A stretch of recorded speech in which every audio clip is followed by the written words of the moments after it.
Those of you who don't know me, I'm Basila Javed from Sopor. Saint Joseph से पढ़ाई हुई मेरी. उसके बाद मैंने सोपोर कॉलेज ज्वाइन किया, but my dad was transferred, so I to go to Chandigarh. That's when I decided कि मैं सिविल सर्विसेज के लिए प्रिपेयर करूँगी. So when I first actually attended first, जैसे आप सब बैठे हो, मैं भी एक ऐसे ही सेमिनार में बैठी थी. दैट स्ट्राइक एक मोमेंट होता है कि नहीं, मैं बहुत क्यूरियस हूँ इस चीज़ के बारे में. तो जब मुझे एग्जाम का पैटर्न पता चला, मैंने कहा ये तो this is like I feel at home, this is so comfortable for me, and yes I was very sure that I could do it. But then when I started my journey, then I had to shift from जो भी हमारा traditional education system है वो बहुत different है UPSC की preparation जो होती है. तो I had to completely shift my perspectives, everything. Because जो हम पढ़ते हैं ना कॉलेज में, स्कूल में, वो ऐसा है कि आपने नोट याद कर लिया. यूजुअली जो होता है, मैं नहीं करती, बट यूजुअली जो होता है, नोट याद करो, एग्जाम में वो छाप के आ जाओ, वैसे आपको मार्क्स मिलेंगे. आपको स्कूल में, कॉलेज में, यूनिवर्सिटी में कोई नहीं बोलेगा कि आंसर कैसे लिखना है. Has anyone had such class की मैम बोलेगी नहीं, ये इसमें पूरे मार्क्स नहीं मिलेंगे, लेकिन nobody has taught you how to write answer. Has anyone taught you ever? So वो एक चीज़ जो है ना, वो क्यों जो होता है कि मेरे मार्क्स कटे क्यों, टीचर्स डोंट हैव आंसर्स. मैंने सेकेंड ईयर में इंग्लिश पेपर दिया तो मेरे 50 में से 35 दिए. मैंने कहा मैम क्यों? तो उसने बोला इतने ही मिलते हैं, ये मैक्सिमम है इतने. मैं कहा क्यों इतने ही मिलते हैं? सो दैट जो फ्रेम ऑफ माइंड से हटके क्रिटिकल थिंकिंग डेवलप करनी थी. जैसे कि बहुत सारे क्वेश्चंस आए कि स्टैटिक को डायनामिक से कैसे रिलेट करें.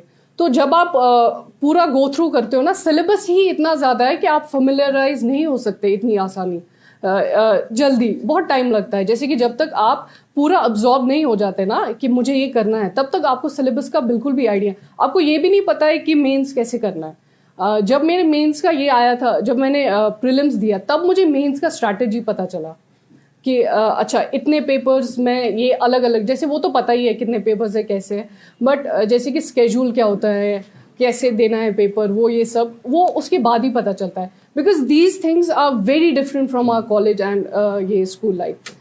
फिर उसके बाद जब आप प्रिपरेशन शुरू करते हो ना, हर एक चीज़ के बारे में ना मज़े से पढ़ो, क्यूरियस होके, कि सपोज कोई चीज़ हो रही है, आर्टिकल 370 सबका फेवरेट है ना, तो वो क्यों है उसको रिलेट करो हर एक सब्जेक्ट से, पॉलिटी से, हिस्ट्री से, सब चीज़ों से रिलेट. और ऐसे नहीं पढ़ना कि अच्छा ये फैक्ट है, ये मुझे ज़बरदस्ती याद करना है. नहीं, एकदम फ्री होके पढ़ो कि अच्छा आप स्टोरी की तरह पढ़ रहे हो, फिर उसको किसी के साथ डिस्कस करो. कोई नहीं है अपने साथ, अच्छा ये तो ऐसे हुआ था, ऐसे पढ़ना. ऐसे नहीं कि मुझे फैक्ट बिल्कुल ही याद कर लेना है. ये कहाँ पे यूज़ होता है? मेंस के ड्यूरिंग. जब आप मेंस का एग्जाम देते हो ना, तो उस वक्त आप, अगर आपने 5 मिनट पहले भी 100 फैक्ट्स पढ़े होते हैं ना, रिवाइज कर रहे होते हैं सब सेंटर के बाहर कि ये फैक्ट है, जब आप आंसर लिखते हो ना, जो आपके सबकॉन्शियस में छपी होती है ना इन्फॉर्मेशन, तब वो निकल के बाहर आती है. उस वक्त वो नहीं चलता कि अच्छा ये वाले इसमें से ये वाला डेटा उठा के डालूंगी, वो करूंगी. जो आपने मज़े से पढ़ा है ना, याद जो रहा है आपको, वो आएगा, तब जाके आपको एग्जाम का स्ट्रेस नहीं होगा. एक होता है कि एग्जाम के लिए प्रिपेयर करना, फाइन, सब करते हैं, सबके पास सोर्सेज है, ये है बुक लिस्ट, ये है न्यूज़पेपर, तो ये वो सब कर लेंगे. What you need to focus on is your mental health. 18 घंटे पढ़ो, 10 घंटे पढ़ो. अगर आप 1 घंटे मज़े से पढ़ रहे हो ना, काफ़ी है. अगर आप 2 घंटे मज़े से पढ़ रहे हो, फाइन. बट अगर आप 18 घंटे बैठ के पढ़ रहे हो ना, आप सो भी कम रहे हो, खा भी कम रहे हो, आप सोशलाइज भी कम कर रहे हो, आपकी मेंटल हेल्थ है ना, वो बहुत ही ज़्यादा दिन ब दिन डिग्रेड होगी. और इस एग्ज़ाम में बहुत ज़्यादा पेशेंस चाहिए, बहुत ज़्यादा. कुछ ऐसे मोमेंट्स होंगे जब आपको लगेगा एक हफ्ते तक कि यार मैं नहीं कर सकता, बट अगले ही दिन आपको ऐसे लगेगा कि ये तो हो गया मेरा, मुझे तो सबसे ज़्यादा आता है. तो इस एग्ज़ाम में ना ऐसे पीक्स आते हैं, ट्राफ्स, क्रेस्ट, ये सब चलता रहता है. लेकिन सबसे इम्पॉर्टेंट है, आपने रोज़ 1 घंटा अपने लिए देना है. चाहे आपको कुछ भी अच्छा लगता है, चाहे आपको टीवी देखना है, कोई सीरीज़ देखनी है, वॉक करना है, ये सब आपने ज़रूरी करना है. इसके बिना आपकी पर्सनैलिटी डेवलप नहीं होगी. चाहे आपने कितना ही पढ़ लिया है ना, you are full of knowledge. क्योंकि आज अगर सपोज किसी से कोई क्वेश्चन पूछेंगे ना, इंटरनेट खोलो सब आ जाएगा, लेकिन आपको कैसे आंसर करना है वो सबको नहीं आएगा. जैसे सर ने बोला ना थोड़ी देर पहले कि मैं किसी से क्वेश्चन पूछूंगा, तो फिर सभी लोग ऐसे हो गए है ना सबको पता है, सब सर्व कर सकते हैं अभी नेट कि इसका आंसर क्या है, लेकिन वो बोलने का आता है ना, जब आप रोज वो अपने साथ बोलोगे फिर आपको ऐसे लगेगा कि ये तो मैं कर सकता हूँ, फिर आपको ऑटोमेटिक स्पॉन्टेनियसली वो आंसर्स आएंगे। तो प्रिपरेशन ऐसे करनी है, ना कि ऐसे कि स्ट्रेस लो, बर्डन लो। मेरा जो कॉलेज था ना, वो टाइम मेरा कॉलेज में पर डे बहुत ज़्यादा होता था। सुबह 7 बजे से क्लास शुरू, फिर 5 बजे तक लैब, तो ऐसा होता था। फिर उसके बाद घर जाके फिर न्यूज़पेपर पढ़ो, फिर एक्सरसाइज करो, ये सब मैं करती थी। लेकिन मैं पढ़ाई को ना मज़े से लेती थी। मेरी एक फ्रेंड थी जिसके साथ में चीज़ें, वो कुछ इंटरेस्टिंग पढ़ लेती थी, मेरे साथ शेयर करती थी। तो इसको ये नहीं बनाओ कि यार, जैसे फैकल्टी बहुत अच्छी होती है, हर जगह होती है बहुत अच्छी फैकल्टी, लेकिन सभी लोग तो नहीं कर पाते ना। क्यों? उनके थोड़े थोड़े अपने टिप्स वगैरह, ये तो आपको कहीं से भी पता चलेगा। लेकिन जो मुझे लैक लग रहा है हर जगह, कोई मेंटल हेल्थ के बारे में बात नहीं कर रहा है, लेकिन इसमें इतना पेशेंस चाहिए ना, बहुत ज़्यादा। जैसे हमारे मेंस और इंटरव्यू के बीच कुछ 7-8 महीने का गैप था, आइडियली 3 महीने आना चाहिए था। फिर उससे क्या होता है, आपके जो लाइफ के प्लान्स है ना, वो स्टैक होते जाते हैं। So you need to have that patience. और इंटरव्यू के ड्यूरिंग जो आपने बहुत आराम से पढ़ा है ना, वो फट से आपके कोई क्वेश्चन पूछा, आपके इसमें आ जाएगा जल्दी से। अगर आपने स्ट्रेसफुली ले लिया तो आपको डेफिनेशंस तक भूल जाएंगी जो वो पूछते हैं। और वो पूछते ही ये सब चीज़ें, फैक्चुअल इन्फॉर्मेशन, ताकि वो देखे कि आप स्ट्रेस हैंडल कर पा रहे हो, क्योंकि वो सब नॉलेज आपकी चेक हो चुकी है। अब वहाँ पे आपकी पर्सनैलिटी चेक होनी है। वहाँ पे जो देखते हैं कि स्ट्रेस हैंडल करना आ रहा है। अगर सपोज मुझसे कोई क्वेश्चन पूछ लिया, अच्छा HC और SC के बीच का वो डिफरेंस पूछ लिया, अब मुझे बताया कि आर्टिकल नंबर बोलो, तो उस टाइम जो स्ट्रेस होता है ना, उस टाइम ये स्ट्रेस नहीं होता कि मुझे आता नहीं है, उस टाइम ये स्ट्रेस है व्हाट नेक्स्ट। उस मोमेंट का नहीं सोच रहा होता है बंदा, व्हाट नेक्स्ट, कि अगर मैंने कर लिया, अगर अभी कुछ गड़बड़, जो पीछे जो भी मेहनत की होती है ना, वो आपके सर पे ऐसे बहुत ही बर्डन सा होता है। सो दैट मोमेंट वो चेक, उनने मुझे जबरदस्ती बोला, नहीं बोला, मैंने कहा भाई मुझे नहीं आ रहा है यार, मैं क्या बोलूँ आपको। It's like no, I can not recall, I can exactly tell you कि डिफरेंस क्या है, बट मुझे नहीं आ रहा है। वो कह रहा है अगले के लिए प्रिपेयर कर रहे हो, मैंने कहा हाँ, वो हो गया जो फेब में आने वाला है। It's like then please tell me, मैंने कहा I can not tell you, I can't recall. सीधा एकदम ऑनेस्ट, ये नहीं कि हाँ ये गैस मारो, वो करो, ये करो, ठीक है। तो ये चीज़ें कैसे डेवलप होगी, जब आप बिना स्ट्रेस के प्रिपेयर कर रहे हो। और उसमें जो मज़ा आता है ना, जैसे कि मुझे जब तक मैं न्यूज़पेपर नहीं पढ़ती थी ना, एक टाइम पे इतना चस्का लगा था न्यूज़पेपर का कि मैं बिना न्यूज़पेपर पढ़े सोती नहीं थी। अच्छा मैम ने कोई क्वेश्चन, मैं ज़बरदस्ती टीचर को, नहीं मेरा आंसर देख लो। अब आंसर राइटिंग की जो बात है ना, मैंने जब मास्टर्स किया था लिटरेचर में, तो एक सब्जेक्ट था, ऑप्शन था मेरा एकेडमिक राइटिंग। वो सब्जेक्ट इतना मस्त है, इतना अच्छा है कि वो आपको एग्जैक्टली बताता है पढ़ना कैसे है, लिखना कैसे है। अच्छा आप दुनिया में कोई भी लिटरेचर उठा के पढ़ो ना, एक स्ट्रैटेजी सब फॉलो करते हैं, वो ये है, जब आप पैराग्राफ्स देखते हो ना, हर एक पैराग्राफ के शुरू में या एंड में एक टॉपिक सेंटेंस होता है। अब ये आपकी स्ट्रैटेजी में बहुत हेल्प करेगा और बहुत इजी करेगा सब कुछ चीज़ें। It's like breaking down what is written and how it is written. तो हर एक पैराग्राफ के शुरू में एक टॉपिक सेंटेंस होता है, वो होता है मेन आर्गुमेंट, कि इस पैराग्राफ में ये लिखा हुआ है। आगे जो भी दिया होता है ना, वो सपोर्टिंग स्टेटमेंट्स होते हैं, 1, 2 मैक्सिमम 3। यही आपको आंसर राइटिंग में फॉलो करना है। आपको कुछ सवाल पूछा है, इधर उधर नहीं घूमना है, सीधा मेन पॉइंट पे आओ कि ये है टॉपिक सेंटेंस, ये मेरा आर्ग्यूमेंट है और इसके लिए सपोर्टिंग स्टेटमेंट्स दो। आप जब ये स्ट्रैटेजी फॉलो करोगे ना, हर एक चीज़ को देख, कोई भी क्वेश्चन पूछेगा ना, उसका ऐसे ही लेना है कि इसने मुझसे ये पूछा है, ये है मुद्दा, और इसका ये मैं आंसर दे रहा हूँ, और मैं अगर आंसर दे रहा हूँ या दे रही हूँ तो उसका ये है वजह। ये नहीं, जैसे सर ने अभी तहलील सर ने अपने जो भी आर्ग्यूमेंट्स दिए ना, उनके साथ सपोर्टिंग स्टेटमेंट्स दिए हैं। आप लोगों ने नोटिस किया, फैक्ट्स बताए ना, तो वो होते हैं सपोर्टिंग स्टेटमेंट्स। अगर सर ने बोला यहाँ पे एम्प्लॉयमेंट कम है, क्यों कम है, उसके अगर सपोज मैं कोई ऐसे बंदी हूँ जिसको नहीं पता है, तो अब मैं सर की बात क्यों मानूं। सर ने मुझे 2 सपोर्टिंग स्टेटमेंट्स दिए, उसके साथ फैक्ट्स दिए ना। अब ये मसला है कि आपको फैक्ट्स नहीं होंगे हर वक्त याद, तो आपने ऐसा अपना आंसर फ्रेम करना है ना कि जो आप बोल रहे हो ऐਵੇਂ ही नहीं बोल रहे हवा में। हर एक बात की वजह होती है और उसकी 2 वजह आपको देनी ही देनी है, चाहे आप पॉइंट्स में लिखो, चाहे आप पैराग्राफ फॉर्मेट में लिखो। जब आपके दिमाग में ये बात सेट हो गई है, अच्छा अगर आप न्यूज़पेपर पढ़ रहे हो, एक टेम्पल्स को लेके बहुत ज़्यादा चलता है, अच्छा साउथ इंडिया में वुमेन की एंट्री टेम्पल में, तो उसमें ये है कि अगर कोई आपसे सवाल पूछेगा तो उसमें आपको पहले ये बताना है कि क्यों जाना चाहिए उनको, पहले खुद तो पता कर लो क्यों जाना चाहिए। फिर उसके लिए 2 सपोर्टिंग आर्ग्यूमेंट्स, चाहे वो आप कहीं से भी ले लो, एथिक्स से ले लो, पॉलिटी से ले लो, कहीं से भी ले लो, ये होते हैं 2 सपोर्टिंग स्टेटमेंट्स। आप अगर पॉलिटी पढ़ोगे ना लक्ष्मीकांत, हर एक में यही होता है। जो पैराग्राफ शिफ्ट होता है ना वो इसी वजह से होता है कि एक टॉपिक सेंटेंस है, 2 सपोर्टिंग स्टेटमेंट्स है, आगे नेक्स्ट बात है, वो बात वहीं पे खत्म है, नेक्स्ट आइडिया जो लेके आता है उसके साथ 2 सपोर्टिंग स्टेटमेंट्स है। इससे आपका जो आप रीड कर रहे हो ना, चाहे आप स्पेक्ट्रम पढ़ रहे हो या कोई भी बुक पढ़ रहे हो, उसमें आपको ये आएगा, अच्छा इस पैराग्राफ में ये लिखा हुआ है, अच्छा ये लिखा है तो इसके 2 सपोर्टिंग स्टेटमेंट्स ये है।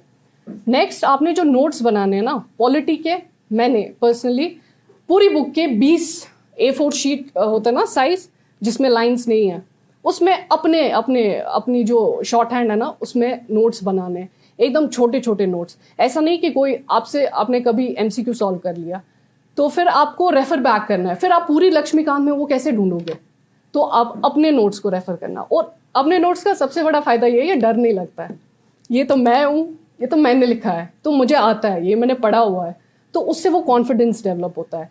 नेक्स्ट जो आपने प्रीलिम्स के लिए बनाए हुए ना वो नोट्स, वो रिवीजन करने में आपको बहुत, जैसे कि मैं पर्सनली मैक्सिमम 2 दिन में पॉलिटी रिवाइज करती हूँ, 2 दिन में मॉडर्न, 2 दिन, 1 दिन में एंशियंट, 1 दिन में ये।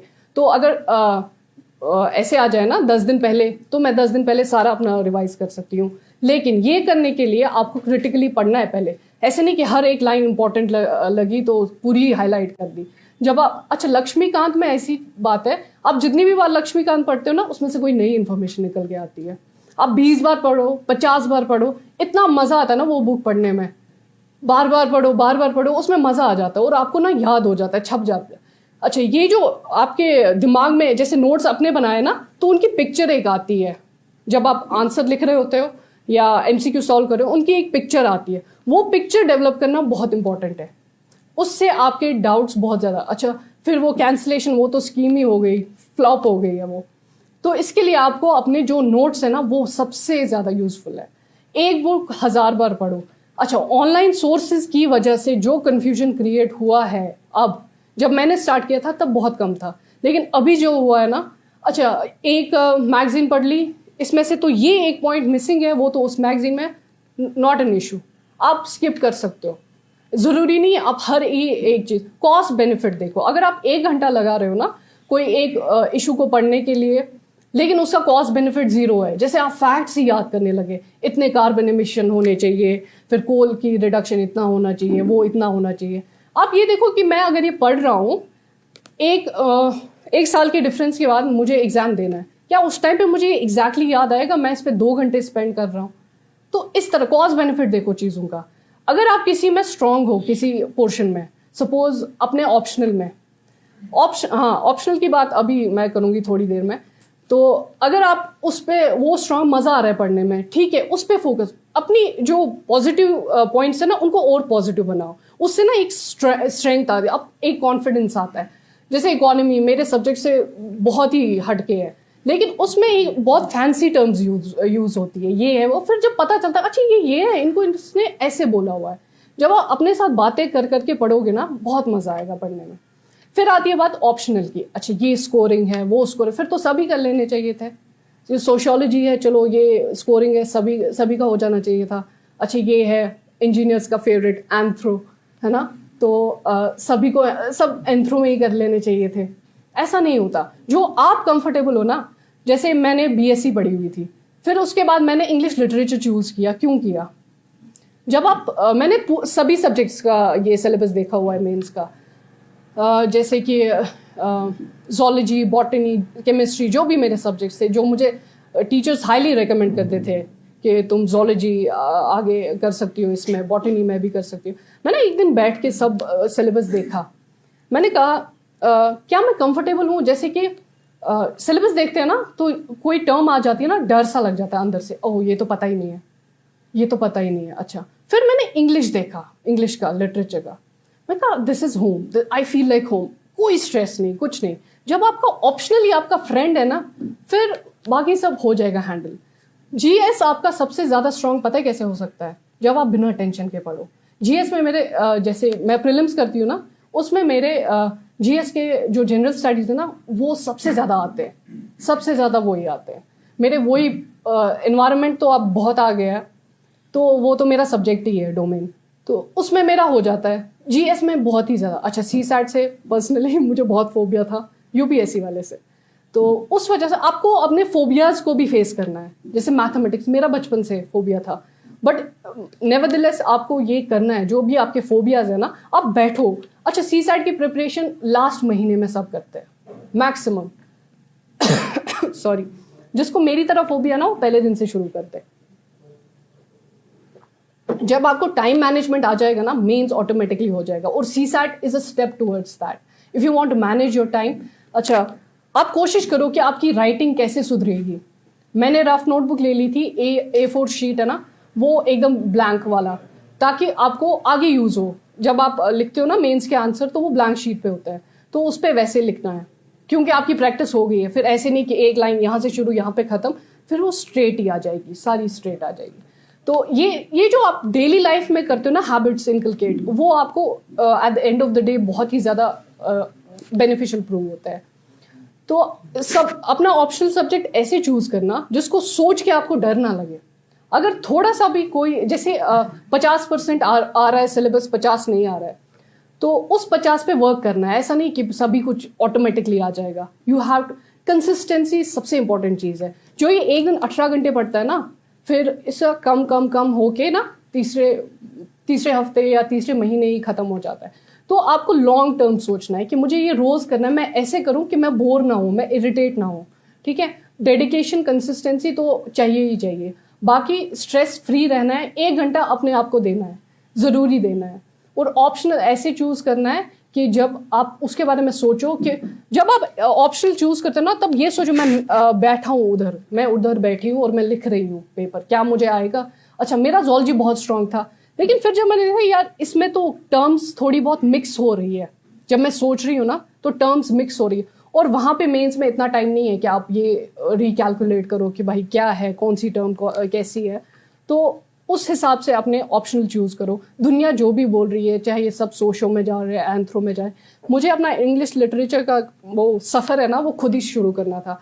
ना ऑफलाइन टीचर अवेलेबल, ना ऑनलाइन टीचर अवेलेबल। मेरा बीएससी बीए में भी नहीं पढ़ा इंग्लिश लिटरेचर, उसके लिए एंट्रेंस प्रिपरेशन वो भी खुद ही करी। फिर उसके बाद जो मेंस का ये है लिटरेचर, वो भी खुद ही प्रिपेयर किया। क्यों? ये सब किसी को इम्पॉसिबल भी लग सकता है, किसी के लिए लिटरेचर इज लाइक मैं नहीं कर सकता, बट जब आपका वो हो ना कंफर्ट जोन, और आपको बहुत ही पैशनेट आप बहुत पैशनेट हो सब्जेक्ट के लिए, तो वो हो जाएगा। तो इस हिसाब से नहीं सोचना कि ये स्कोरिंग है, ये नहीं है, वो सब वैसे चूज करना है। और मेंस के नोट्स अलग बनेंगे, जो रिविजन, जिसको देखो, अगर कोई टाइम स्पेंड कर रहा है ना नोट्स बनाने में, वो इन्वेस्टमेंट है। इन्वेस्टमेंट किस बात के लिए? कि जब आप बाद में रिवाइज कर रहे हो, वो बहुत इजीली हो जाएगा। वो आपका टाइम बहुत ज़्यादा, अगर आपने पहले 5 घंटे लगाए ना नोट्स बनाने में, वो 5 मिनट में आपका रिविजन वाला बनता है मटेरियल, तो वो बहुत ही ज़्यादा कॉस्ट बेनिफिशियल है। तो उसको नोट्स तो पक्का बनाना अपने लिए। और मेंस के प्रिपरेशन सेम है, चाहे आप प्रीलिम्स के लिए पढ़ रहे हो, मेंस के लिए पढ़ रहे हो, रिविजन स्ट्रैटेजी डिफरेंट है।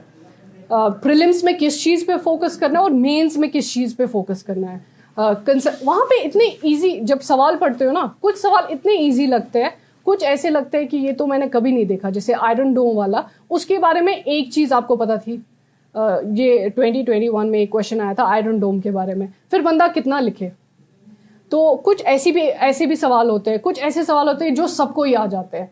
तो you have to think very sharply कि आप अगर हार्डवर्क कर रहे हो, क्या वो पे बैक कर रहा है मुझे, उस हिसाब से अपना ये प्रिपेयर करना। I think that should be it.